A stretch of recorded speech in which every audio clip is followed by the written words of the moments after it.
ভাই যাকে বলে সুখ শাড়ি যাচ্ছে। সুখ শাড়ি রাধারানীকে জানিয়ে দিচ্ছে আর কত ওই কালো মালিকের কোলে ঘরে ছাড়ি। এবারে জেগে বসলো মনে সুখ শাড়ি বলছে আমাদের কথা কি আর জানবে?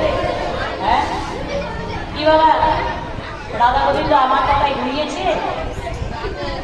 কি বাবা আমার কথায় ঘুরিয়েছে? আমার কথা তো ঘুমায়নি যে আমি জাগাবো আর জেগে যাবো। না রাধা গোবিন্দ কি জাগানোটা এত সহজ নয়, আমি তো নিজেই ঘুমিয়ে আছি। কথায় আছে জাগায়ে জাগো ও আপন রতন, মিলিলেও মিলিতে পারিস ভেজের ভেজের। আগে নিজে জাগো, তারপর তুমি অপরকে জাগাবে। বাস্তব জগতেই অদ্ভুত চরণ আশ্রয় করে এই হৃদয় কমলকে আগে জাগাবে। কারণ হৃদয় কমলের ওপরে ইরা পিঙ্গলা সুষন্নার উপরে আছে আমাদের গৃহীত